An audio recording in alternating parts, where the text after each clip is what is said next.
procurement, program and control. As a small biz pro, that's how we grow. Using procurement, program and control. I'm a businessman, yes, I'm an entrepreneur. Oh yeah, I'm a businessman, yes, I'm an entrepreneur. Oh yeah, I'm a businessman, yes, I'm an entrepreneur. Good afternoon, everyone. This is the Business Zone with Crystal. and Coach Gilbert Buchanan, your small business paramedic. And today, folks, we're going to have an amazing show. We are going to talk a little bit also about the death and destruction about some of our communities here in Los Angeles and surrounding cities, Pasadena, Altadena.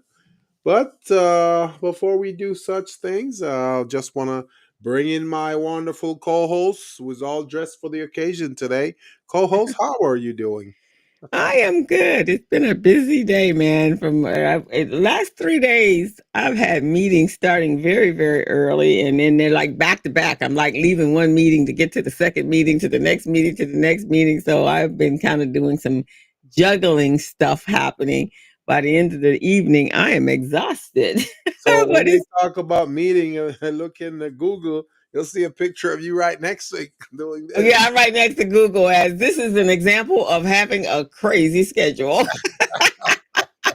Well, it's uh, always good to have you involved in any project, any event, any program goals, because you're just the ultimate organizational person that I know.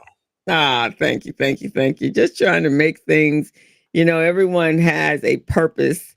And I hope everyone knows what their purpose is. And maybe we might need to do a show on that at some point because Exactly. I do know from time to time when I'm coaching and I'll ask a person, so why are you doing? Every time I get a new client, that's the first thing I ask. What is your purpose for doing this? Because if you don't have a true connection to your business, then it's going to show.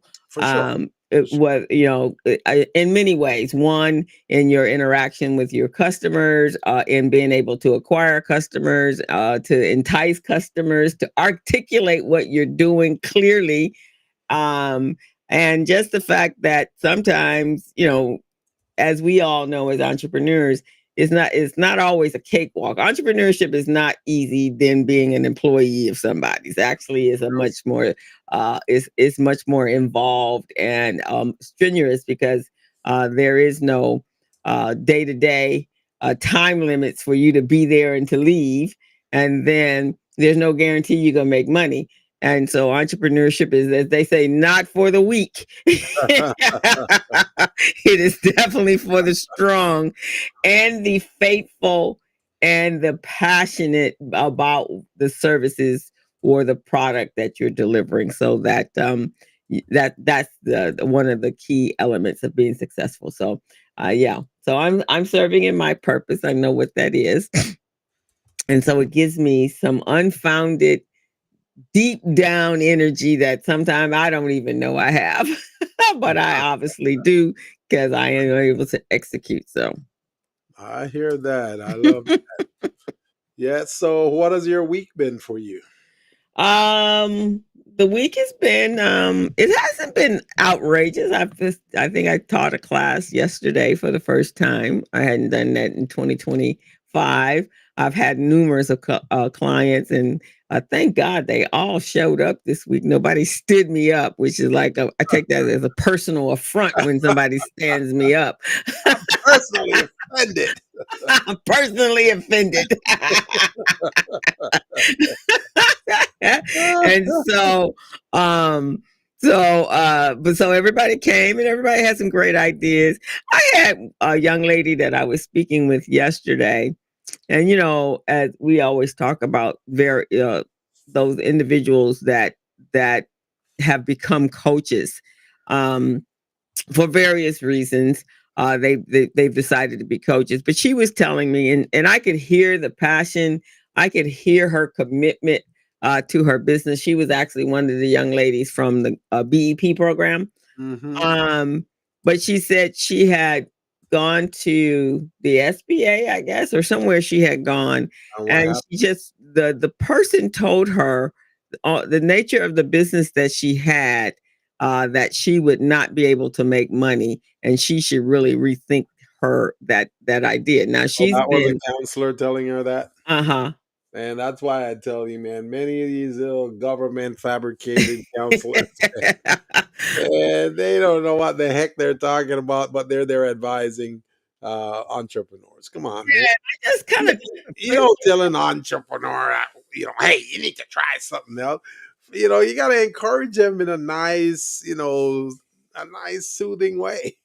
yeah, I kind of took I felt for her because the one thing I think all of us as coaches, or at least for sure myself as a coach, you don't want to kill anybody's dream, Dream, right, right? Because I wouldn't have wanted someone to kill my dream. right, And so to me, that I mean, you may have some concerns, so then you address those concerns, yes. hopefully giving them the Some, skills and the some tools and the guidance, some tips and coaching. guidance that they can be in the direction Yeah. of success. But just come right out and tell them that you can't make money at this business and you need to rethink it. It's like, oh man, I felt it when she said it, and I knew she was upset, but I felt it. I felt some kind of way. What about you? Would you feel some kind of way if you Oh, were for sure, for sure.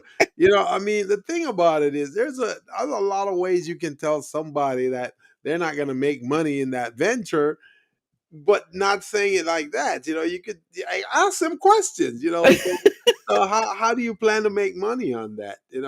What would your goals be for the week or for the month? Do you think you can achieve those goals? And what's a plan to achieve those goals?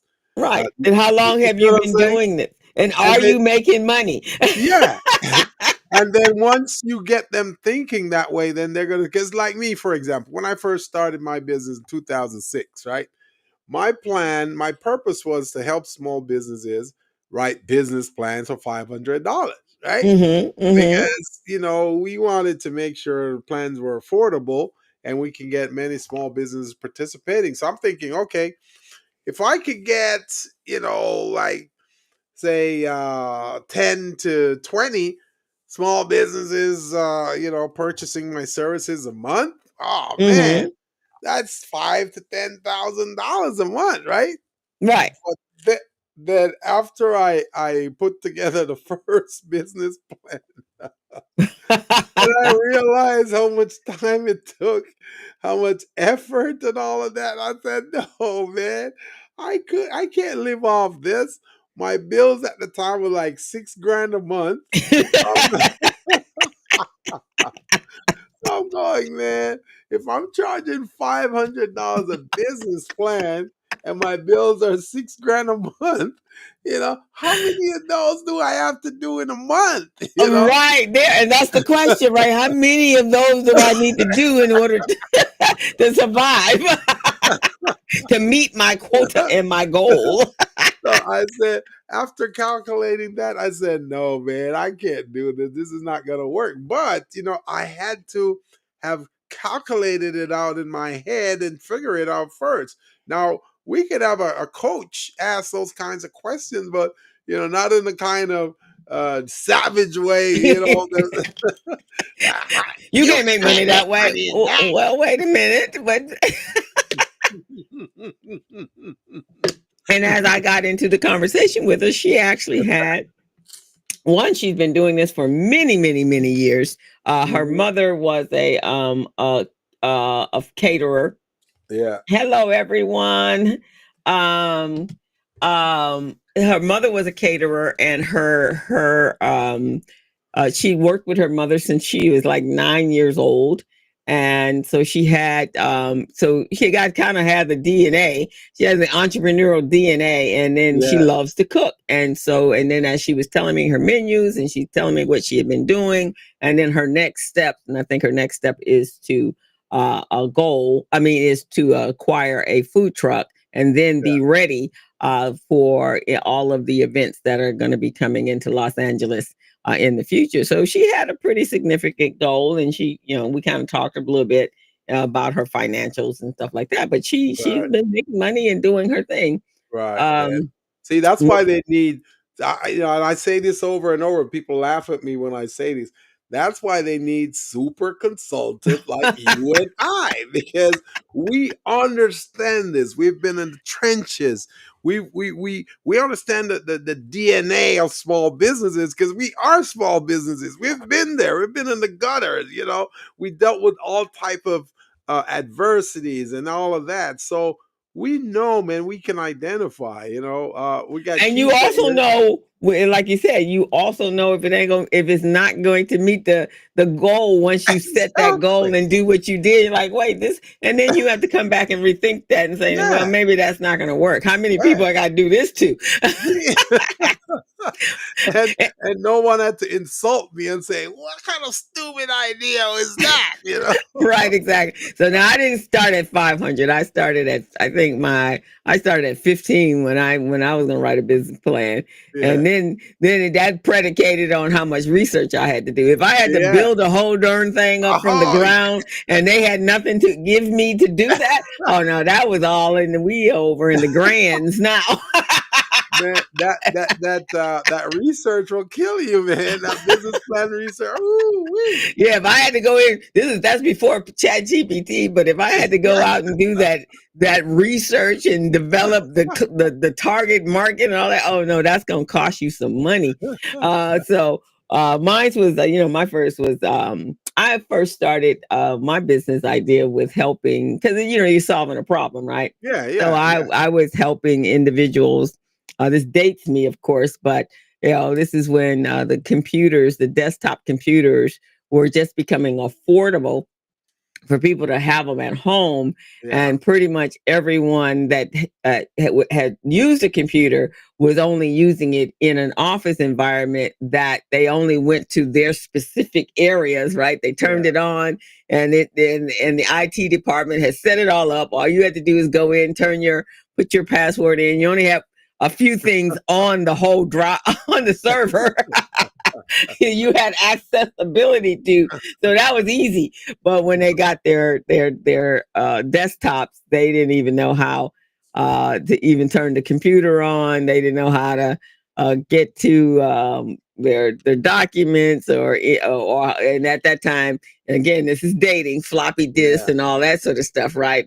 That took time to figure all that stuff out. So that's how I got paid, and so they paid me an hourly rate for the number of hours, and I kind of had a maximum of 2 to 3 hours. So that worked for a little while, but I was still working at the time, so it was just getting the feet wet, and then eventually it expanded into the bookkeeping piece. So and So that was you went through an ongoing. ordeal.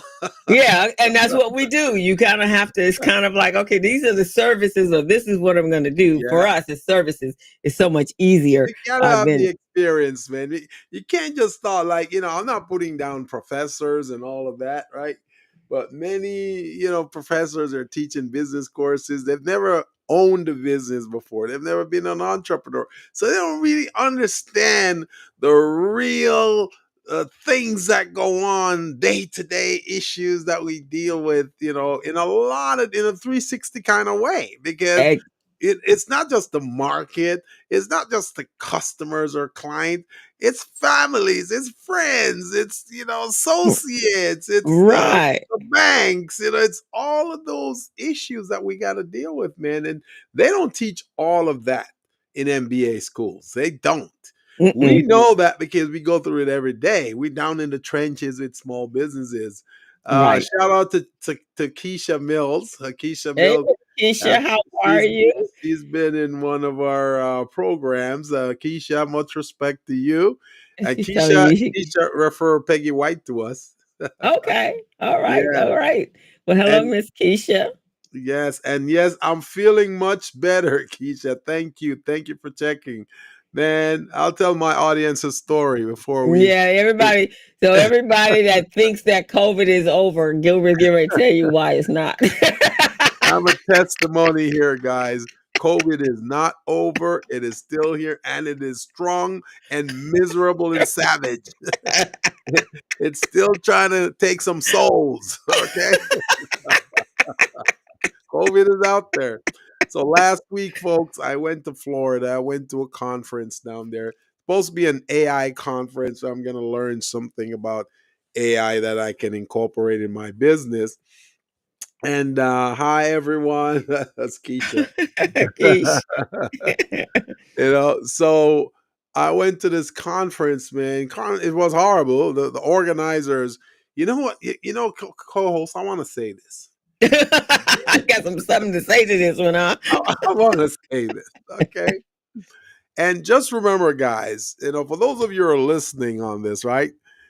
This is a business zone with Crystal and Gilbert, and a lot of the opinions shared on this show is my own. It's not, it's not my Give me co-host, not my co-host's opinion or ideas or anything, just mine. So when I say it, guys, you hold me accountable. Don't hold her accountable. She's innocent of all of this. Okay. And that's why when I speak, I either speak in generalities or I speak in ways that I know I'm legally protected. So just want to let you guys know that. Okay. So um I went to this AI conference in Orlando, Florida, and the organizers, I'm not gonna do a broad paintbrush and paintbrush the whole organization as idiots. But there's one girl in that, one woman in that organization. Her name is Emma. I'm putting her on blast because I wanted to know that she's not professional and her behavior is rude and disruptive, and she lies a lot. So her name is Emma. Emma Rain Line, I think. Rain something another, right? So they want you to sign up for this event. And when you sign up for it and you register, then after you register and pay your money, then they send you a registration form to fill out. On that registration form, they want you to agree to a whole lot of stuff, that they're going to take your picture, do your videos while you're at the event, and then they're going to use it for whatever they want for their own purpose. And you have no access to it, and they're going to do it forever. So there's nothing you can say or do about it. So I'm saying no. The type of person I am, the industry I'm in, the level of community access I have. No, I don't want my image or likeness to be used for anything unless I know exactly what it is and I have a say so. So she got really upset. She started cussing me out.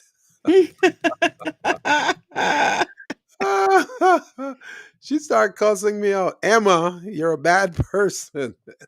The company's called Perry Belcher. Okay, so it's an organization that does AI stuff. I'm bringing this up to say that this is a good gig, man. This is a good gig for these people because they had, when I counted the number of people their co-hosts, that's why I know you and I are so top shelf because we can do this with our eyes closed. We need Right. to start doing stuff like this. Okay. So when I counted the number of people there, I counted about 300 people. Okay. Mm, They charge $297 for the event. okay. And that's just to attend that. You can also do it online, same price. So Mm, there's another at least 500 online. So mm, now we're talking what? About 800 people, right? mhm. 800 people at 297 a pop. That's $237,000 they made in 3 days. Wow. Almost a quarter of a million. Yeah. You see what I'm saying? Almost a quarter of a million in 3 days. But yet they have the bad attitude, the disrespect. They had that one I don't know why she thought she is a frontline person. She should be in the back and no one should see her. So anyway, that's where I went last few weeks. I came back and I think on the plane or at the event, I don't know where it was, but somehow people weren't wearing their masks, so I got COVID. So So, so moral to that is when you're flying, guys, you have to wear your mask and you have to keep it over your nose, yeah, and especially because the air. Well, even before COVID, let me just back up a bit. Even before COVID, you're flying on a tin machine, yeah, and it's a very confined air. yeah, They pack the planes to the all the way the to the seat, rafters, to yeah, all the way back to front. There, everybody's in a seat. You have so many different people, from children, and children are like little germ magnets, yeah, and from children to adults, and coming from everywhere, from all yeah, over the world, right? And so you're sitting there as a sitting duck, waiting for a germ to just jump on you. All somebody yeah, has to do is sneeze, and yeah. it's going to carry through that plane, especially if you're flying more than 4 to 5 hours. And And so, co-host, I think I know. I have an idea where that probably could have come from. There's a guy because they put me in first class because okay, okay, my that's legs good. my legs were too long and it was touching the back of the seat, and Okay. my knees were hurting. So they put me up in first class in the aisle seat, so I get to stretch out, and that was good. There's a guy next to me goes hacking and spitting in the plane, all hacking to from here to Florida, man. I hated it, Now I'm loving first class, but I'm hating this guy next to me. Can't even enjoy first class, I huh? couldn't enjoy first class because every time I try to close my eyes, it's him hacking over there, So and Yeah. and that's how I put on my mask, but I didn't put on my mask properly, like most people. I kind of twisted it, right? Hmm. So when I came back and I went to the doctors and I told him what I did, he said, First of all, the mask must be installed on your face properly. That's why they give you those strings and all of that. And Hmm. then he Hmm. said, even with a mask, the COVID can seep through your eyes. I did not know that. He said that, the doctor. I said, "What?"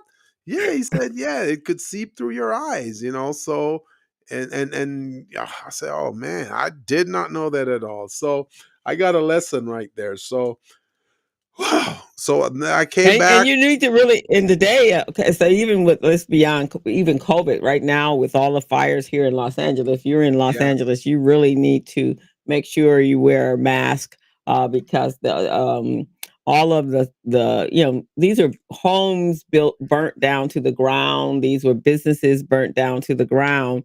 So now that means that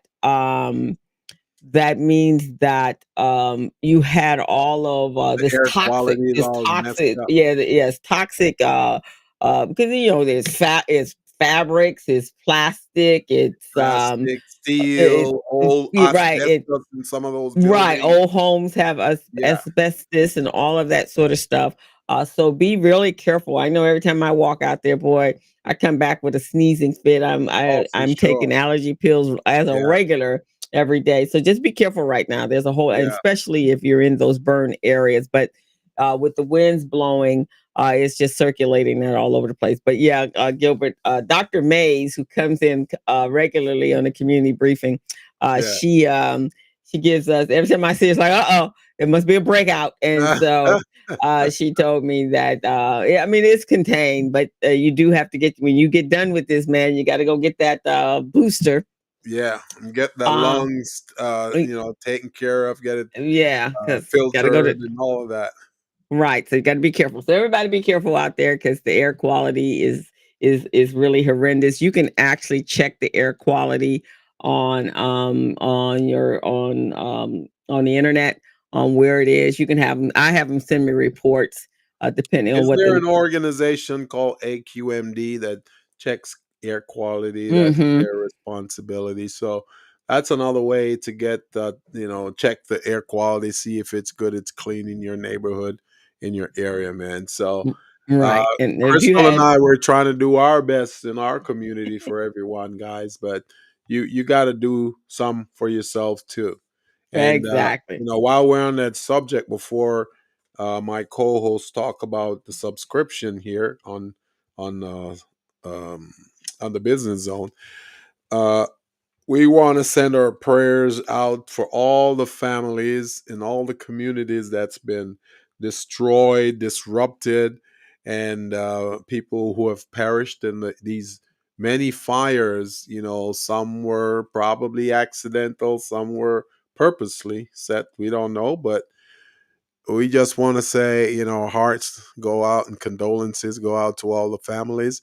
We know a few people who have lost homes. Somebody told me, Crystal, yesterday that Hmm. Richard Palais lost his home too. Yeah, he's in. I hadn't spoken to Richard, but I do know that there's a number of people that we know Yeah, that are in Altadena area. yeah, Um, and so my friend Leo Kabline, he didn't lose his his house, the standing house, but his back house, and I think there was a guest house like a in guest his house. garage. Yeah, yeah, he had a garage that got burned. But there were some other friends of mine that burned. Yeah, it's just so that whole area is kind of devastated. It's like a house, in a block. There are no houses, no other houses anywhere else. Yeah, But here, so and it's just devastating. But what we are wanting to make sure we get out there to everyone. This is a very where you are right now is kind of like in the you got trauma going on, post traumatic trauma going on, right? yeah, And yeah, so when you're in this space, you should not make any major decisions. You got to take it day by day. yeah. Someone comes up to you and tell you that they are going to give you X amount of dollars for the land. Know that the land, when you look at your property taxes, that is really based upon the The land land, value, and not exactly. not The land, necessarily the not the house. structure. Yeah, not the structure, but the land value. So if Yeah, someone's going to come up and say, "Hey, we'll give you $400,000," no, housing, the land in California is ridiculously expensive, and your shelter is not. So they then would have your land, and then no, once that happens, there is no getting back into California. There is no getting back into the Los Angeles area because it is so expensive. So what you need to do is reach out to people there. The Los Angeles Urban League is out in Altadena right now. They've set up a command station to direct you to who you need to direct you to. Know that there always, when there's a catastrophe, the grifters and the con men just come up out the earth, and always, so, always. don't believe anything anyone says. Don't sign anything until you actually talk to someone that you can trust. You can the insurance commissioner. They were out there like the 2 days, a day after the fire, or the day Monday and then Tuesday, they were already out there trying to get to the people. So don't sign anything. Don't do anything right now. I know it's scary Yeah, because you've been dislocated from your home, but the city, the state, the county, FEMA, they're all trying to do things to help you, and there are people to help you. So actually, Ben Crump is has made himself available for anyone that needs to speak to an attorney. So if you need some assistance, or you have friends or family that needs assistance, reach out to me. Reach out to the Los Angeles Urban League to get some information, but do not make any decisions, because this is that vulnerable time where people start coming to try to rid you of your property, and know that your property is extremely valuable. And if this is your parents, your grandparents' home, you don't want to just walk away for pennies on a dollar, because somebody's scamming you and you're in a very vulnerable place. So be careful of the scammers. That's all and I need to say. also, folks, there are some organizations, church organization, and civil rights organizations in the Altadena, Pasadena area that can provide support for you. You've got the New Revelation Church, and Yeah. I believe they're over there in Allen Avenue and Hill somewhere. You've got the Victory Bible Church. You want to check that out as well. And you've got the NAACP of Pasadena, that they're there too. So, in conjunction with the Urban League, the Los Angeles Urban League guys, you want to reach out to those organizations and see how they can help.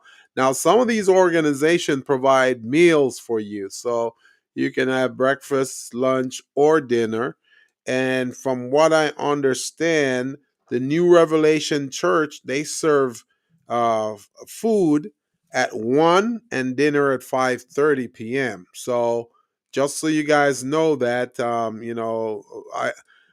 I cannot imagine being in a situation like this, but if I were in a situation like this, guys, I would want someone to provide these kinds of information for me. So at least I know I have a meal. Some people have a family, they've got kids. They don't know where the money's coming from to feed themselves and the kids. So the New Revelation Church guys, they serve food I'm at, putting it on in the chat so yes, you guys yes. can go there. The That is New also who. Revelation Church, and it's over there. Where is the Urban League? Are they over by Allen and Hill? Well, Is that no, where? Urban League's in Los Angeles, but the Urban No, no, League no, is no. I mean, oh, uh, the church. no, because they are over in that area. You said they set up Yeah, they are. a They're booth, at right? the drop off is at the New Revelation Church. That's where Okay, they are. Yeah, okay, so they've centralized themselves there. all right, If you want to give money and support, make sure the Urban League has a link yeah, where you actually can do that as well. I'm not sure what happened here, but we just got switched over. I know. Um, um, but you can go there to get some information. We will be starting to put information up for those businesses that have been lost and helping people in that area. But right now, for the Angelinos that have been affected by the fire, there are also other areas in the valley, I'm sure, for those people that were in the Kenna fire, and then the ones that are on the west side in the Palisades, Pacific Palisades. There's some resources out there for you, but make sure you. I'm going to give you a link with some of the. I'm gonna put that here in. I'm gonna put that here as well. In the chat. There's some resources here. And so these are trusted resources and there will be more. So keep checking back. Yeah, I'll put this information out there for everyone. I will give you the link for Ben Crump in a minute. And so on their page, you can find resources for federal resources. They've actually spoken to FEMA. For the small business, the SBA disaster assistance. The city and county resources will be the LA County Economic Development. You can go there for services. So there's a link there for that. The Los Angeles Chamber of Commerce's, you can, there's one central location there. And then employment assistance with workforce centers and also American Jobs. They're doing some other things. Rapid response and layoff aversion systems and supports for job loss.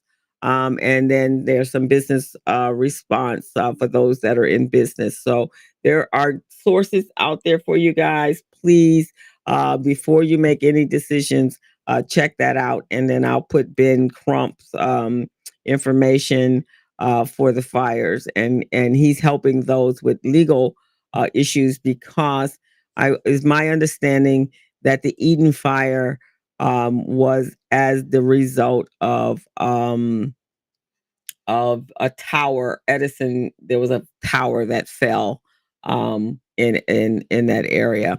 Some of the others have some other issues, but that one is what that so the the investigation. wind probably knocked down that tower, huh? Yes, yeah. Yeah. So, So and also as a business, if you're an entrepreneur or business owner, you've got a business, you're experiencing difficulties because of the fire, not knowing what to do. You've got different organization resources that can help you. You got Small Business Development Center. You've got the Urban League. They can also, Los Angeles Urban League, they can help you as well.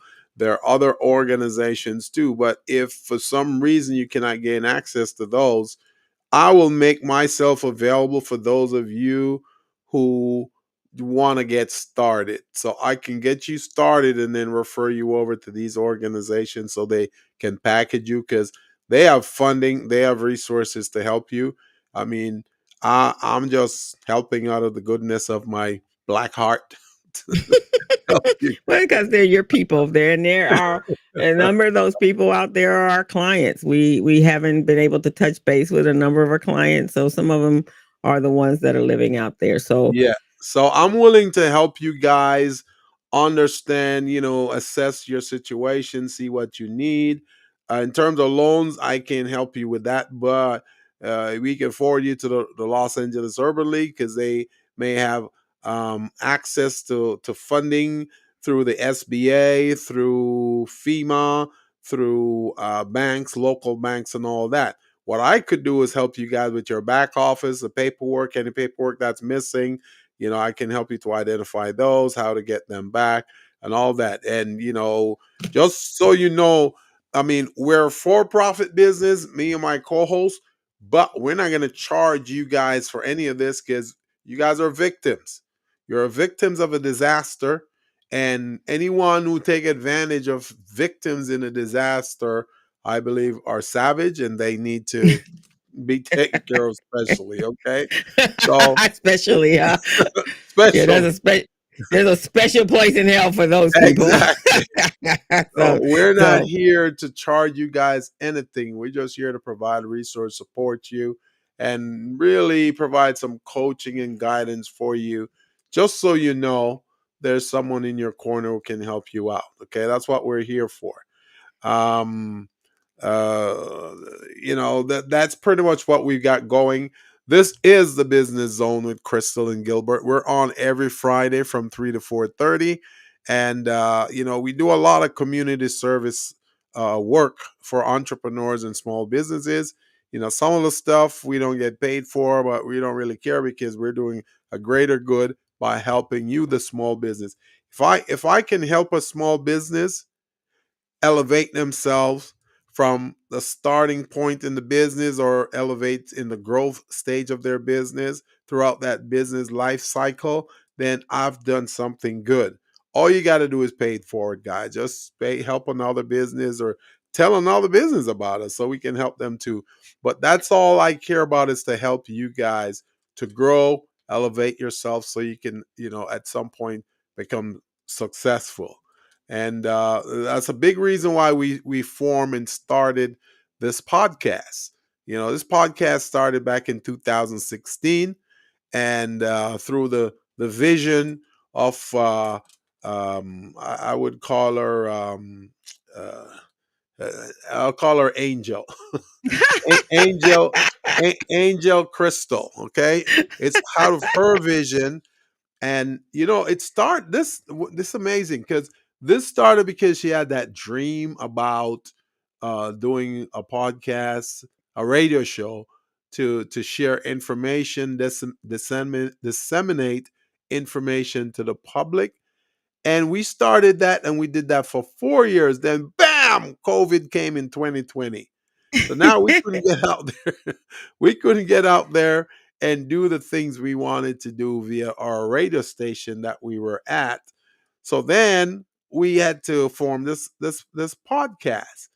So now we're doing what we're doing. That wasn't enough. My co-host said, I gotta start another podcast called the Community Briefing. I gotta start this other podcast called the Community Briefing, because our people are not being informed about COVID. So I gotta make sure they understand where to go, what to do, how to get funding. So that's how she started the Community Briefing. And that's been an amazing podcast, guys. It's been bringing communities together, it's been bringing resources together, because this is the first time where I've seen banks, economic development agencies, chambers, nonprofit agencies, trade associations, they come together and they're sharing resources, guys.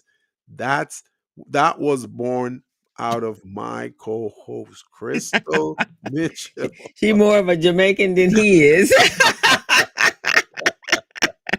So I want to let you know, guys, our purpose here, man, is all about you, helping you.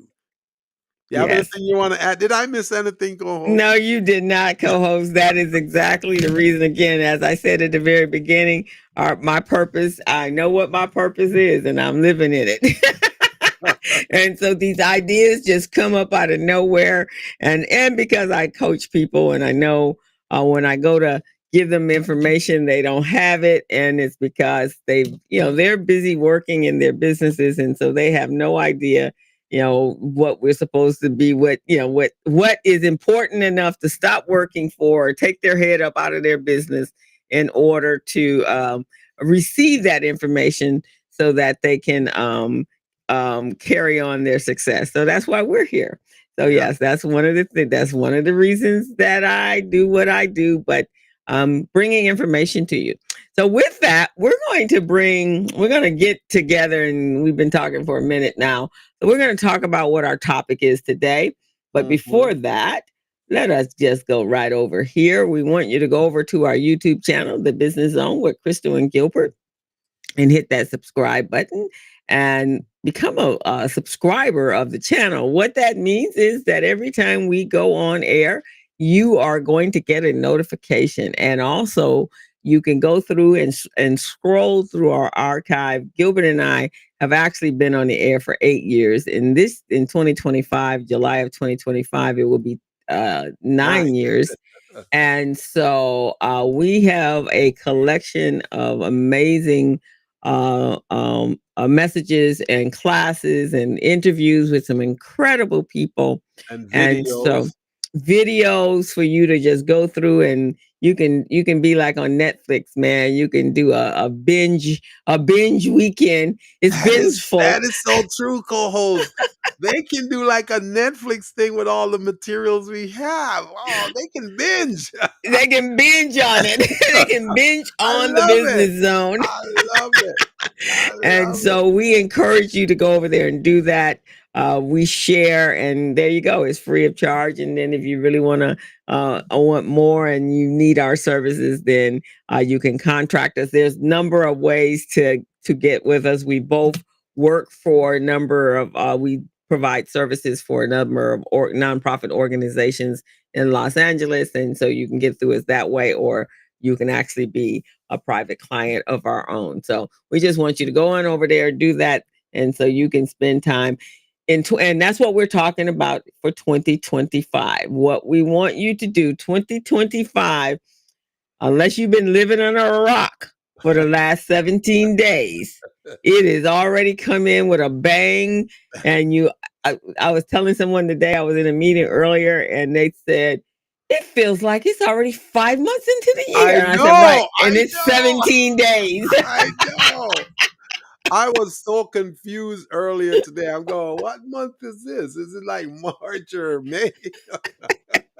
No, it's 17 days into January. So it's been whirlwind. So what does that mean? That means you need all the business acumen you can get to be able to survive the next come this year and the next 3 years after that. Monday is the dreaded inauguration. And I tell you, I mean, all the stuff that has been put out there this week by this administration is just scary beyond belief. He's not POTUS, he's FLOTUS, and that's felony in the office. We now have a felon we will have a felon in the U.S. White House, a convicted felon. He couldn't even vote for himself. He's not POTUS, he's FLOTUS. It's FLOTUS. Oh my co-host, you're something else, man. He is FLOTUS. And so I didn't come up with that. I wish I had, but I stole it from someone that was out there, and that's who he is. He is FLOTUS. And so, who would have thought that the United States would have a convicted felon who, by the way, cannot even vote for himself? He can't vote at all. So it is. I don't know if you guys remember um Twilight Zone. Is like the Twilight Zone. So for the next few years, we are going to be in the Twilight Zone. So you need to have skills and strategy in order to get through what is coming up. So that's what we're going to do. So Gilbert is going to start with With uh the SWOT SWOT analysis that because will it's help very you to important. examine your business. Right. So we're going to pull that up so you can follow along. Let me get to the page. And I've been all over the place today. But And we in the really truly meantime, while my co-host is looking for that, folks, you want to be, and I've been preaching this for years now, but you want to be focused on getting government contracts this year and moving forward. You can obtain money through commercial contracts or individual contracts, but I'm telling you, it's not going to be as lucrative than if you get a government contract because the government that they've got over $500 billion that's set aside for small, minority, women-owned, disadvantaged business, veteran-owned businesses, and not too many small businesses are taking advantage of that. So that's why we do what we do here on the Business Zone. We try to teach you guys, try to help you to become contract ready, business ready, loan ready, and even nonprofit ready. And if you guys follow our principles, guys, believe me, you cannot go wrong because not only do we show you how to do things, but we give you templates. You know, we give you samples. We walk you through. We hold your hand. You cannot go wrong. But this year, you guys got to put a goal. You got to set a goal to at least get one contract, at least one contract. and I'm going to say based upon the new administration, we don't know what's going to happen on the federal side. But Yeah, if you're in the state of California, um, being a blue state or being any state that's a blue state, there are probably going to be more opportunities for you yeah. than in unfortunately red states. And we're so sorry, but that is just the nature of the game right here, guys. And so we just want you to be very aware that uh, there are opportunities that are just everywhere. So depending on what your business is, there are opportunities for you. But we will say this for you: there are those opportunities there, but it also means that you, the business owner, you have to make sure that your business is in tip top shape. Just like back in the pandemic, I want to say where we are right now is very much like where we were in 2020. You had to have your I's dotted and your T's crossed in order to survive the 2 years that we were in the pandemic. And in some cases, we even 2 years after. Some people are just now turning around. Last year was probably the better year for everyone. But you can't kind of rest on your laurels. So what that means is we're in January now, and so we should really all be taking a deep dive into what works for us and what doesn't work. So with that, Gilbert is gonna jump on in there and talk about the SWOT analysis, and so everyone should do this, not just on their business, but they really should think about doing this on themselves as well, because Yeah, sometimes you need to go into analysis as well to make sure you yes. where you should be, so Do it that on your life, in your person, in your relationship, in your right. household. You never know, guys. And part of the reason why we're talking about, assessing yourself, looking at strengths, weaknesses, opportunities, and threats, and going after government contracts is because we know that the state of California, they have over $396 billion in procurement spend every year. So they're spending over 396 billion purchasing products and services, goods and services. So why can't some of those be yours? Why can't some of the stuff that they purchase be yours? The state of California is the fifth largest economy in the world, guys. World, I'm talking about world. 195 nations in the world. The state of California, it falls fifth in terms of economic position. So that means a lot. So if they're so powerful, if they're buying so much, if they're spending so much, they have so many contract opportunities, why can't your company become prepared, become ready, go after these opportunities, given the guidance that you're getting from us here on the business zone? And we're not just telling you stuff because we're guessing or we get a feeling about these things. We're telling you guys this because there's years of experience going into this. I've been in the industry for over 30 years. My co-host has been in the industry for over 30 years. She does accounting, bookkeeping. She makes sure your money is in order. I Mm. make sure your back office is in order. I make sure all your paperwork already is ready. I make sure that when it comes to compliance, you got all of that going on. And we're talking about contract compliance, labor compliance, government compliance, all those regulatory things you need to do. Those are things we do.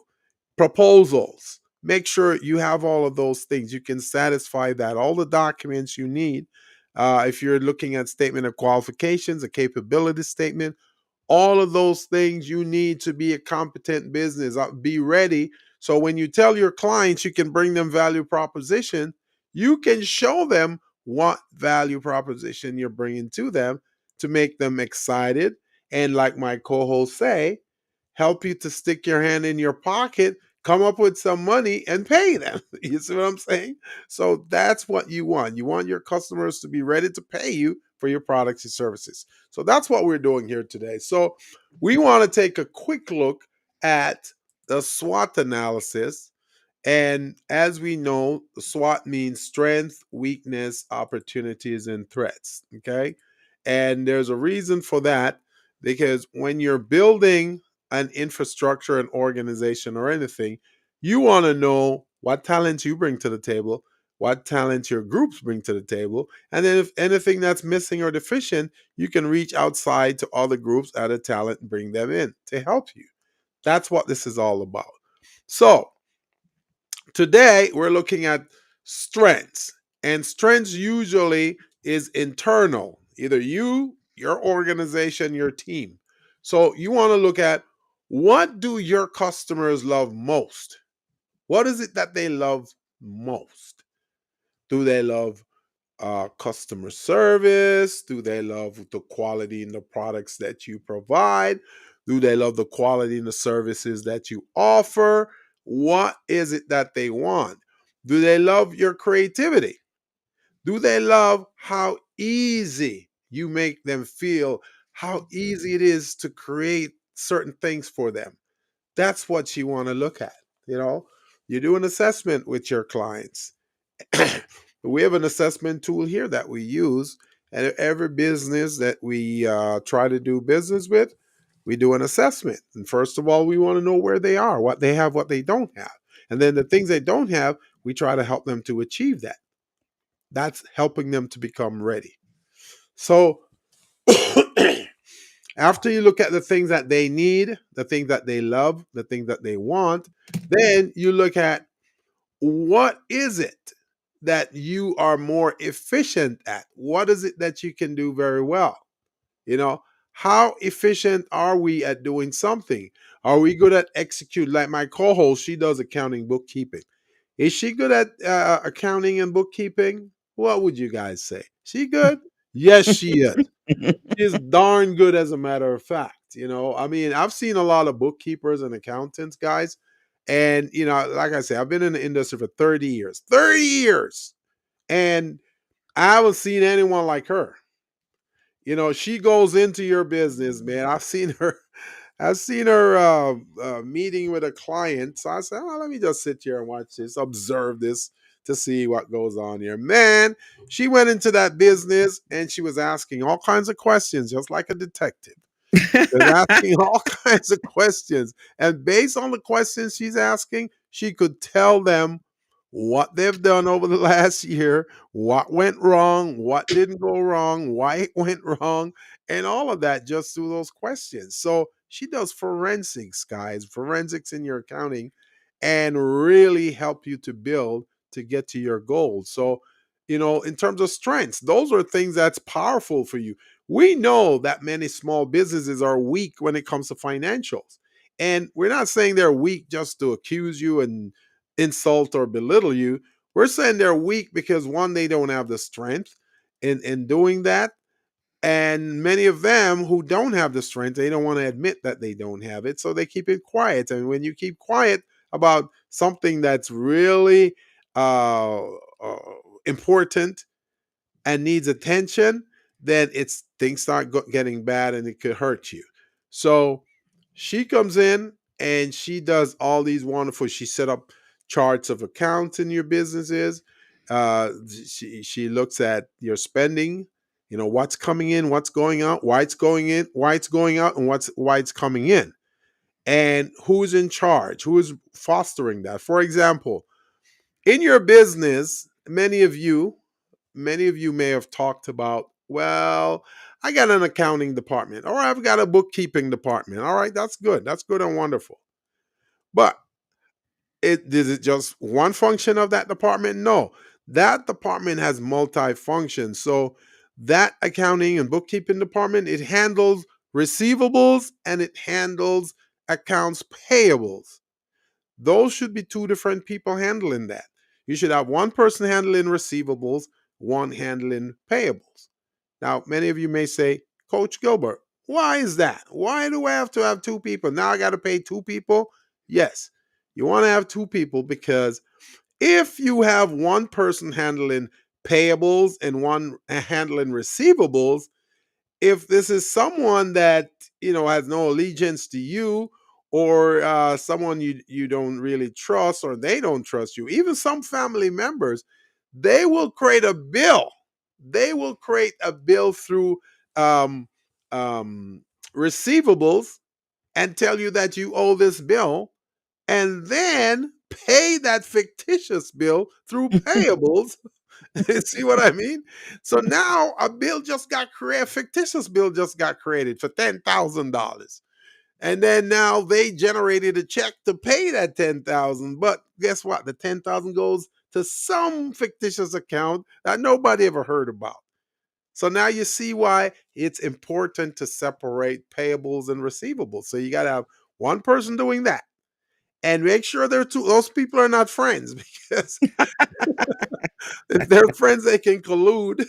They can still collude and create a fictitious bill and pay themselves. So that's one thing, having strengths in your business, having strengths in your organization, and you setting things up. Make sure that you can help them to stand out, help your customers stand out, and that's part of the value proposition and all of that. But I'm going to have got my co-host, add a little bit to this, because she's been in the space for a while too, so she understands something. So is there anything you want to add to the strengths here, co-host? um Basically, what do you do best, right? Yeah. What are your superpowers? What are your special skill sets that actually drove you, or put you wanted, that was the passion behind why you started this business? So if that's your, whatever your area of expertise, and as an entrepreneur, we all have to wear many, many hats in the beginning, Yeah. but as you grow, then you want to be able to fine tune what you do best, and then be able to bring in others, or create a team of others that can accentuate the things that you're not the best at, right? So that way, when you're doing it with a passion. You're excited about it. If you're the business owner and you're the one that's the people person, and you're the one that's driving business through the door, then you want to make sure you can stay on the outside so that you can do what you do best, because that is what's driving the customers to the business, is you that person. If you're not that person and you're the ones that prefer to be the introverted one and be behind the scenes, then that's fine. Be behind the scenes, but you need somebody out there in the front. So you need a very outgoing, go gracious individual that's going to be your salesperson on the outside, doing driving business, because that's the main thing. We got to always be able to bring in new business to our business, into the business, so that you can generate new revenue consistently. And so that's what I would say. Just whatever you're efficient at, identify that early on, and then as you're moving forward, if you need other people, you need employees if you're in that position to do that, or you need, if you can't hire employees, then the next best thing is finding partners Yeah, that yeah. you guys can help each other, and Hmm. then you can split the reward. Of course, you'd have contracts and all those things to make sure, keep everybody honest and on point and accountable. Yeah, But nevertheless, you don't have to be the end all be all person. You can bring in other people right. um, to make that happen. So that's what I would say for external strengths or internal strengths. I just know what you're good at, Yes. Yeah. and that's what you do. You do what you do good well. And the thing about this is, I have this tool that I've developed over the years. It's called a Knowing Your Personnel Assessment, KYP, Knowing Your Personnel. That's another good tool that accentuate the SWOT analysis here, because with the KYP tool, what it does, it looks at the four key areas in people and in business, and one of the things it does, it looks at who's stronger in these areas, who is strong as a stabilizer, who is strong as a persuader, who's strong as the advisor. And also the other one would be like that leader, the person who makes that decision every day, the leader. So there are four different types of those individuals, four different types of individual in your organization. So if you can quickly identify that through that assessment, and you make that person the star for those things, and that person in those areas will be the ones who coordinate things. At least they'll work with others too in order to get to that. But that's a good way for you to really strengthen certain things within your organization. All of us have strengths and weaknesses. I'm not good at marketing at all. I hate marketing. So, so I bring people in who are marketers. They're superstars in the marketing space, and they do their thing. I'm darn good when it comes to infrastructure. I'm darn good when it comes to back office. I'm darn good when it comes to compliance. Because those are my background. That's what I do. The paperwork management, the infrastructure, all of that stuff. That is what we do. So I can really shine there. But in terms of the marketing, in terms of bookkeeping, also, that's not my forte. I do know a lot about bookkeeping because I've taken a lot of classes, I've done a lot of training, I've worked with a lot of small businesses. But do I want to do it? No, I still don't want to do it. So that's why I bring in my co-host, because that she can do that stuff in her sleep. She she's there dozing off, the sleeping, going on. Oh, yep, trial balance, account receivable. What's going on here? She wakes up and she remembers that. Oh boy. So, so that's what she does, man. So you guys want to target people. I use this co-host. I got to sidetrack here a little bit. Hmm. I use this tool, the KYP Uh-huh. tool, the assessment tool, and an employer was trying to hire someone, Mm. and he said, "Why don't you use that tool and assess this applicant and see how good they are?" They're trying to bring in a bookkeeper, right? Ah, They're okay. trying to bring in a bookkeeper in the company. So I asked them certain questions and I put them through the assessment tool.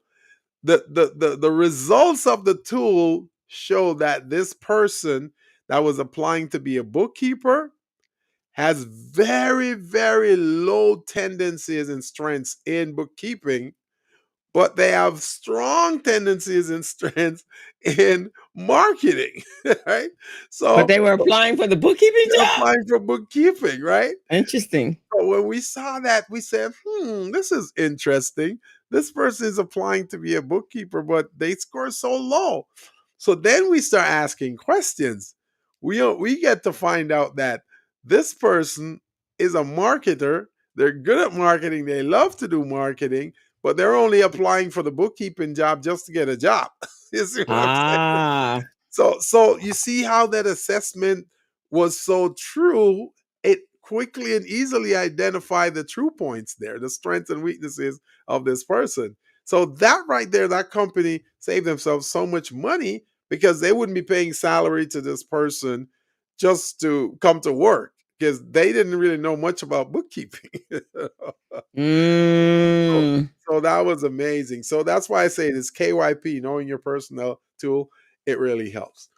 So Right. And it's important to know who you're working with and that you guys, it's like a marriage, man. You got to be yes. compatible. So if you're not, then it's like oil and water. Oh, yeah. Then it's not going to work really well. So again, this is your business and you're there to make money And the thing is, and remember, provide as a an service. employer, when you employ someone, it's not just that you're paying a paycheck to this person. Now you've signed a contract for a lot of things to happen to you and your organization. You're exposing yourself because when you bring on an employee, now you got to register them with EDD. Now, if that person decides, hey man, I don't want to show up to work, I don't want to show up on time, I don't want to do what I'm supposed to do, then you're left with no option but to fire them, to terminate them. Now you Mm-hmm. terminate them, they're gonna go to EDD, file unemployment, they'll file a complaint too, and say you were horrible to them and you fired them, right?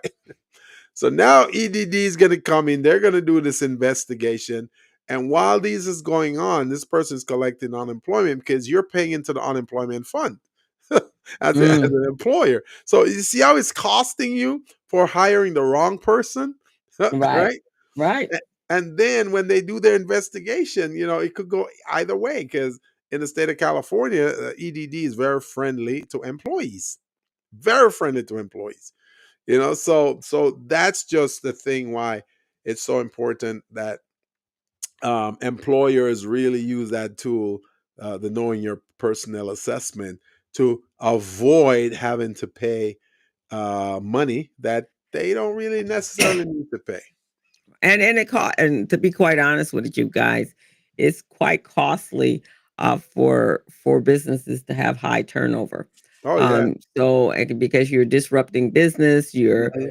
you need the personnel, and so when it doesn't work out, and it's a lot of people think, oh, I can just get rid of them. You really don't want to do that because once you get them trained and they know your business, you hire you're looking for someone for a reason, right? To serve a purpose to help you continue to grow and help you to be able to deliver your product or service. And so you get them trained, and then you realize there's a personal personalities don't work. Now you got to start that all over again. And a lot of people get discouraged after a while, and then they end up saying, okay, get it. I'm not going to hire anyone. I'm just going to do this by myself. Well, that defeated the whole purpose. And so the surer you are that the individual fits, the people fit into the work culture to with you. And then you can't be super picky either. You got to Right. be able to get along with people. And but I one of the reasons I find that people are super picky, Yeah. Gilbert, is Yeah. because they don't really know why they're hiring that person. Exactly. They don't know what they want them to do. So you got to That's be true. really clear on and be very clear in articulating that to the person as well, what your expectations are, what you want them to do, and what the results are that you want from being able to hire this person. So, Yeah. mhm. Exactly. That is so true, man. And we've seen it over the years, man. So many different times. So many different times where those different skills. And because some people will come in, they may not have the skills you need, but they have the propensity to develop those skills. They can learn quickly. They have the transferable skills that can really work. So all of those factors are key factors that really help an organization to really achieve objectives. Mm-hmm. So we look at the strengths. Now let's look at the weaknesses. Ah. So let me clack over here. So on weaknesses, in your organization, you want to look at where you lack efficiency. Is it in you? Is it in your team? Is it in the resources that you have access to? Is it the infrastructure of your organization? Is it the systems that you have? Where is it? Is it in marketing? Is it in your IT? Where is it? Is it in bookkeeping? So all of those things are things you need to look at within your organization, examine that very carefully. If I were looking to do a 360-degree assessment on my business co-host, Mm-hmm. one of the things I do is bring in someone like you, so you can look at my finances to see my P&L. How is it? Mm-hmm. My Mm-hmm. my balance sheet. How is it? My statement of cash flow. How is it? A tax return. A lot of people, when they file taxes, a lot of small businesses, when they file tax, they want to take a loss. And they may have been in business for 7 years, but they still want to take a loss. So that's not a good thing for your business, not a good look. Because one, the banks are going to think, why you keep taking a loss every year? It's like, hey, you look like a risk to me. I don't want to be a part of your organization. IRS is looking at it, hey, we only allow you 3 years to write off. You're at 7 and you're still taking losses. What's going on? Exactly. And like I said, the loan part is the part, because if they look at your taxes and see that you just like taken a loss or not had paid any taxes, then you're not a viable loan candidate at that point. Right. So you really don't want to go in there with that attitude. In fact, you should never go to your tax person and say, depending on what your goals are, but if you know that 4 or 5 years down the line, you're going to need some capital to grow your business, then what you want to do is to have a relationship with the tax person, whoever that is part of your team. Keisha just asked that. It's important to know who your team is. Your CPA, your bookkeeper, your tax preparer, whoever that is, they're part of your team. Yeah. So you want to have a relationship with them, and you want them to know what your goals are for the future, and then that way they can make sure that they're preparing your taxes with that goal in mind, knowing that at the end, yes, you're going to have to pay some taxes. Now you can have some deductions, and your deductions are legal deductions to have based upon the IRS codes. Yes. You will have those, right? Right. But you also will hopefully be generating revenue. So at some point there may be you may owe some taxes, or you can make sure, and to make sure that you're owing taxes, but at the same time preserving money for retirement. So you have a retirement, you set up a retirement account, you have investments and things like that, so you can shelter money legally in compliance with the IRS tax code, then you're okay, right? So, but just to come out every year, not. I had a client one year tell me, "Oh, I just made it under the marker to not have pay taxes," and then I went back and reviewed over the last couple of years, and like, well, you've been under that marker for a long time. That's why you got a problem. We need to grow the income.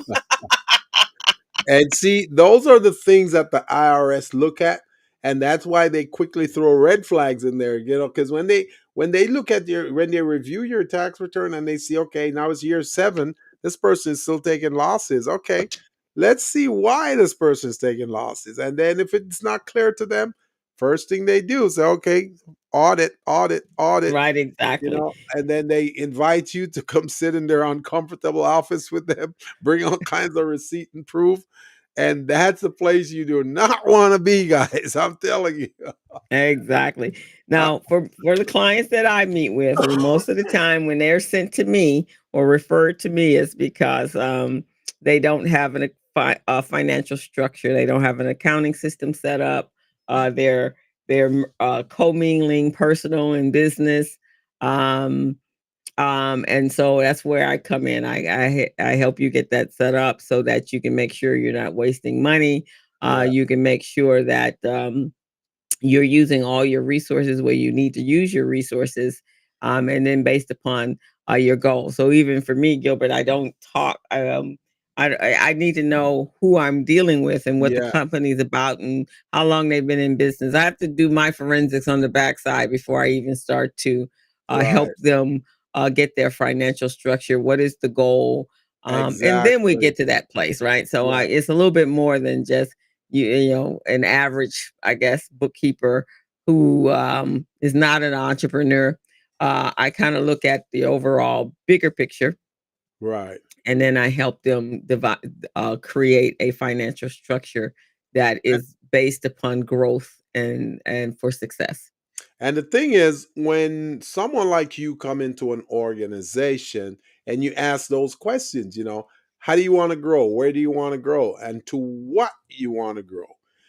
Those are questions that makes a client start thinking, okay, I want to grow. Where do I want to grow? Oh, I made 200,000 last year. Oh, I want to make 1 million next year. It's a pipe dream because, given the market analysis, not too many companies jump from 200K in growth last year to like 1 million next year. It doesn't work that way unless a tremendous thing happened where you get an extremely huge order. For example, some of what's going on right now with these fires, there Right, might be a need for a lot of your services for that. So now that may add up to the 1 million. So that type of situation can explain it. But right. if you have regular circumstances and you're saying you want to jump from 200K to 1 million just like that, and then you don't have a marketing plan to show where you're going to increase sales, then that's just a pipe dream, you know. So And that's where someone like you come in and say, "Oh, well, you might want to look at a different way to plan and grow the business that way." exactly. And then what I do when if that's your goal, then let's see how let's see what first of all, once we get that's when we have to set up, make sure we have a structure set up, an accounting system set up. Then I go back and let me look at your 2 3 years comparisons, and then I can see whether or not that's a lofty goal. Yeah, We might have to decide on a different number, yeah, and then we have to back that different number out with a goal, right? right, Okay, how many, what do you need to do every single month, every week, every day, every month in order to accomplish that? So right. we got to back into it, right? We have to Yeah, come in yeah, from the backside, right, and make sure that you that makes sense, that that's right, a realistic number that will actually you can accomplish, and right, then it may not be accomplished in this month or this year. It may take a little while for us right. to get to that place. So but nevertheless, we're going to still we have to have a plan. Hmm. And also, the competition. I mean, the customer um, needs. You want to look at those, make sure those are being met as well. And if Hmm. there are customer complaints, you want to address them quickly and easily. Don't blame the customer for being a customer. You know, so those are things you want to look at to strengthen the weakness part of you. Because remember, your best ambassadors are your customers. They're the ones who are the happy ones are the ones who are going to go out there and tell other people about you. I've had so many people call me up and say, "Hey, this person tells me about how wonderful you guys are, so we want to check it out. I mean, we don't know anything about you guys, never heard of you, but because this person tells me that." Like, for example, one of our listeners right now, Keisha, Keisha Mills.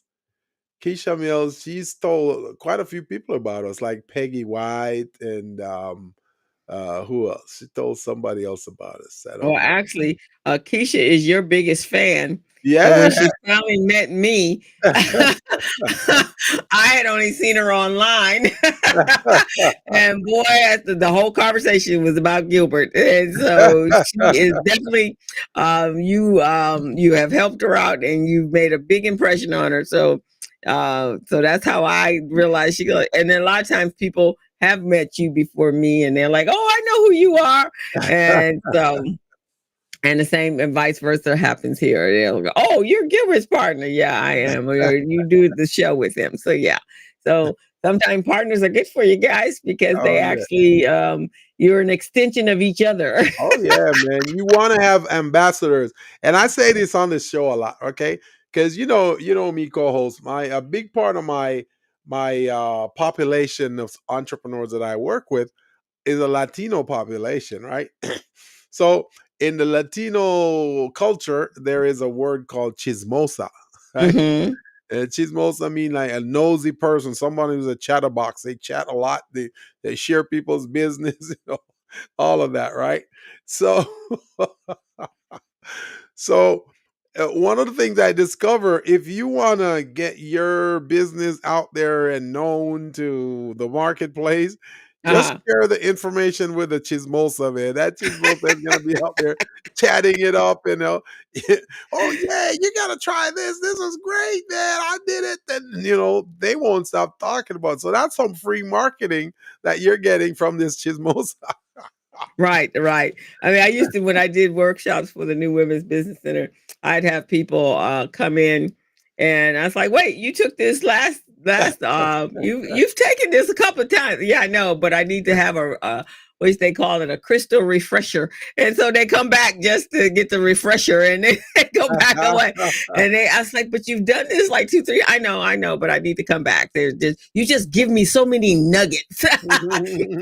And so yeah, so you develop, and that's one of the things that I think is most important. When at the head of the show you talked about the experience you had with that conference, what Yeah, you as and so that could be that could be your strength or it could be a weakness, but it yeah, definitely will be a weakness if you don't realize that every customer could be another 5, 10 customers for you, or exactly. referrals for you.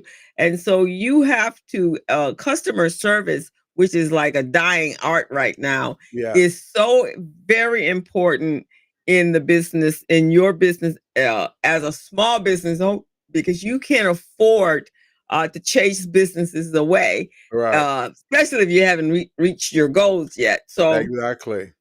it is even, and I've had some customers we just don't match, we're not a good fit. But even with that, I don't burn bridges. Yeah, I make sure I will refer them to someone that they may be a better fit for.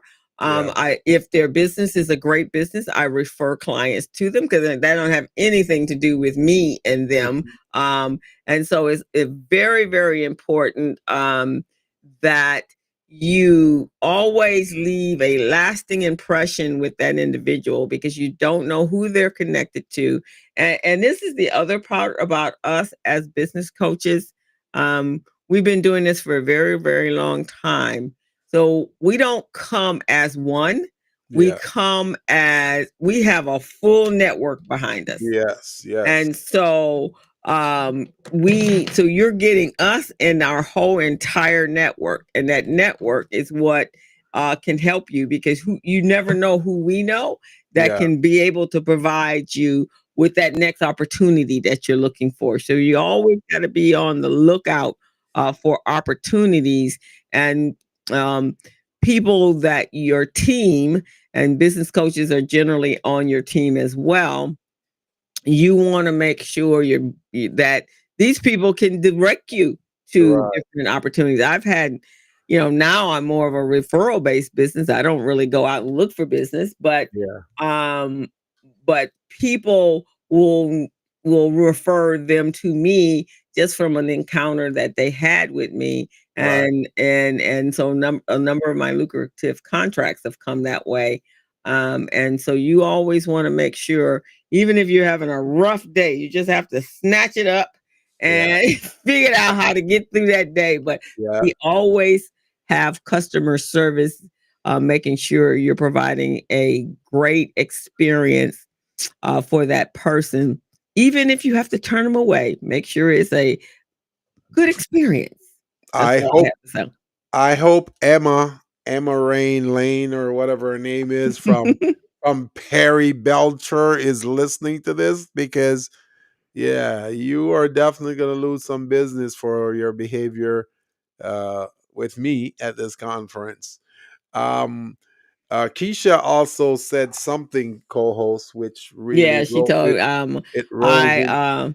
so this It, is an advice I give to many nonprofits and organizations is, they kind of leave the grant writing up to chance. They hope that they're going to meet a grant writer that's going to provide them some service and get commissions on the backside of it. That generally doesn't work all that right, well. So many of them, and Amber when she came, she told us that as well. What you want to do is go get some expertise, and if it's you or someone in your organization, so I referred her to a grant writing program that's been in the community for over 100 years, and so they teach you how to write the grant in a way that you're answering exactly the questions that the grantees or grantors are looking for, right, and right, and if you do that, you're more likely going to be successful in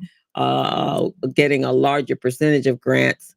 And you also have to make sure you're not applying for grants that you don't fit the bill, right? You got to right. fit what they're looking for. Same thing with RFPs. If you don't fit, then you don't go out there and apply for it, right? So, because at some point you're going to have to demonstrate you fit. Yeah, and and so, and um, go ahead. and so that's why she was saying that because I referred her. I told her go to and it's not that expensive, and so it's well worth the investment in yourself is to get the learn how to do write a grant the proper way.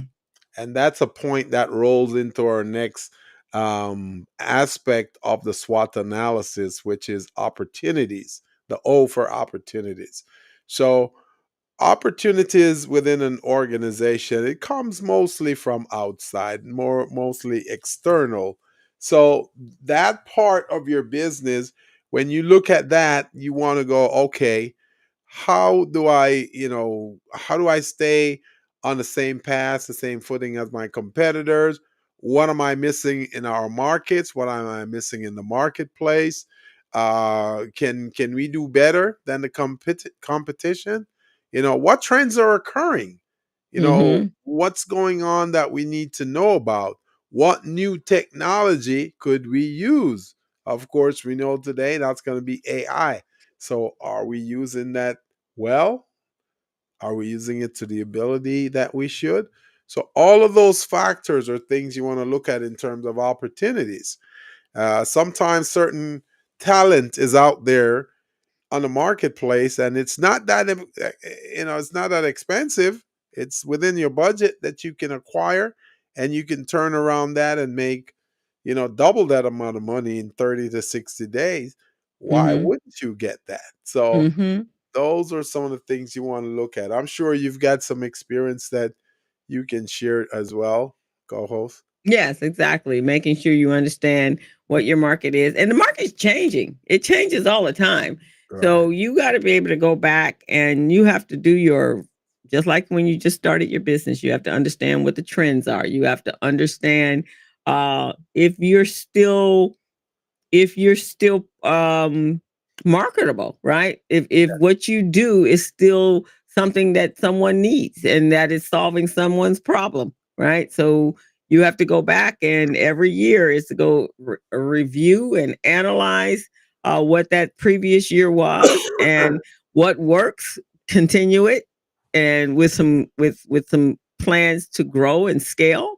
If Yeah. it doesn't work, then you have to kind of take it off the shelf, Yeah. because you can't just keep pushing it and it's not working. Because if it's not working and hasn't been working for a number of years, it's because is no longer a viable item that people are looking for, or it cannot solve the problem that people have. So I'm always looking for, like right now, we know there are opportunities that's going to come up with people who have pretty much lost everything. The pandemic was, wow, it was a game changer for a lot of us, because no matter how many years Gilbert and I had talked about being contract ready, being business ready, being bank loan ready, being all of those readinesses, and folks just wasn't hearing us. But all of a sudden, they had no choice but to be ready Right. because you couldn't get a grant without a P&L, you couldn't get a loan without a P&L, you couldn't get any of those if you didn't have your taxes.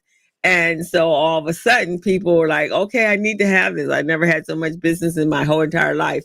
And since that time, that grouping of people actually are ready. They're ready for whatever's happening right now, right? So um and then you have to look for new opportunities.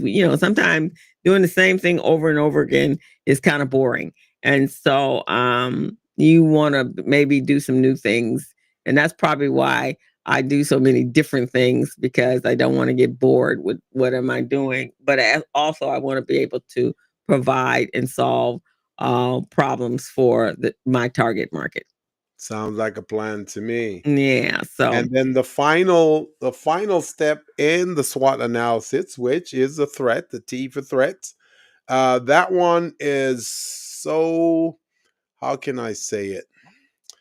That one can happen at any time, in any kind of way, in any organization. And that's one of the reasons why it's highly recommended that a small businesses always do risk mitigation in their mhm. operation. Risk mitigation. So, for example, you're going to go on a flight. I'm sorry. You want to prepare yourself to be on that flight. What is it you need, where you're going, what are some of the things you can use to occupy your time while you're on that flight. So those are things to take a look at too. Changes going on in the environment can affect businesses tremendously. um, some of the changes could be tax type changes. So because there's new taxes imposed on the marketplace for small businesses, then now you're probably going to have to increase your fees in order to stay in contact and Mhm. stay with the customers. So what are some of the things you can think of, co-host, in terms of Some of threat? the things I can think of is businesses that really truly don't think that they have to be part of social media. You do. Uh, that is how people find you today, and it became really important after the pandemic, because we didn't see people in Yeah, person. We're not doing networking like we used to. yeah, Our networking is done through Zoom meetings, yeah, right? yeah, And so you have to be visible, and that visibility means that you have to have a presence on the social media platforms where your customers hang out, whether you hang out there or not. If your yeah, customers are there, then your clients are there, or your target market is there. That's where you need to be. And yeah, so understanding that you have to review that. And then we're not gonna have time today, but we're gonna next week we're gonna talk about your online presence. So that this is kind of great, Gilbert, that it kind of fed right on into that, right? Uh, exactly. where can I find you? Because I'm gonna tell you, people, when someone gives me a name or a referral, the first place I go is LinkedIn, and Yeah, I want their LinkedIn to look like it's their calling card. So that yeah, means you got to update that LinkedIn, get rid of old stuff if it's no longer prevalent. Whatever you're doing new, make sure it's at the top. Make sure you have examples of what you do. So if you go over to my LinkedIn or you go over to Gilbert's LinkedIn, you'll see our shows that are over there, and you'll see the evidence of what we're doing. You'll see testimonies from clients that have been ours. You can also Google us. So when you Google us, you will find if we've that we're all there. What our hours that we do work, the contact information, the business zone is profile is up and clear, and you know exactly what we do with some images over there. I use several social media platforms, and that's how we actually stream this platform. We're on live on 5 different spaces, couple of 3 Facebook pages and YouTube channel and LinkedIn. So that's how you find us. So you too need to do that. And then finally, you need to look and see, are there any threatening government policies or regulations that's on the horizon? So with this new administration that's coming in on January 20th, you guys really need to be really clear on what that is, because it's going to affect a number of your businesses. And so, Yep. especially if you do national business, it's going to affect you because the federal government, and there are certain things that may be shutting down or not available anymore. So, or there will be tariffs that's going to be imposed on a lot of your suppliers. That and most of our products are coming from out of the country. So you need to be very much aware of this. And a lot of people say, oh, that has nothing to do with me. What's going on? Politics has nothing to do with me. I beg to differ with you. Politics has something to do with all of us. That's And right. and so as much as you want to or don't want to be to engage in it, you have to find reputable resources, and you have to be on top of that, because you have to be able to pivot if you have to pivot. You can't It can't happen to you and then you pivot. That's too late. You Right. have to be able to pivot before that happens and have a different direction. So we're going to kind of leave it there because that's a lot for you to think about. But we want you Oh to yeah. go back and do a SWOT analysis. Again, we're 17 days into the month. This is the perfect time. You're getting ready for tax season. You should be looking at making sure you have your all your tax documents together. If you don't have an accounting system, you really need to um, find one, or reach out to myself, and I can make sure you get that set up so that you can generate your taxes. Taxes are due for LACs and S corps March 15th, and then for sole proprietors and C corps April 15th. If you are affected by the fires, the IRS has pushed back your um, time frame. So, but you do have Tax to. filing. Tax filing is now going to be October 15th for those that are affected by the wildfires in the Oh state of really? California. Yeah, Wow. yeah, Blessing in but disguise. yeah, so that you have to, but you have to have already kind of signed up with FEMA, and been it's been kind of documented and that kind of stuff. So that is going to happen. So be ready. The other thing, if you're in the city of Los Angeles, your business, your Los Angeles business tax renewal is due. Started was due on January 1st. It is late on February 28th. Wow. So if you don't do that, is a major penalty. You have if you're making under $100,000, you have to file, but there will be no taxes assessed for that. But if you're over that and if you're late, then there's a $300 assessment if you're beyond that 28 days. So if you've registered with the city of Los Angeles and you're doing business in the city of Los Angeles, you need to look into that. You got a few more weeks. You will be receiving a piece of mail like this. I Yeah. don't know if it's showing up. Yeah, I got a yellow card. That's mine. Yellow card. Yeah. And it tells you that it's due. So I'll be doing mine next week. Also, if you have employees or you're being doing working with contractors, then your 1099s are due by the end of this month, the 31st. So you need to be working on getting that. If you have employees, your payroll company should be doing your W-2s to get their W-2s out in time. So that is as of January 31st as well. So those are the things that we have today, guys. Yeah. Reach out to us. Be back next week.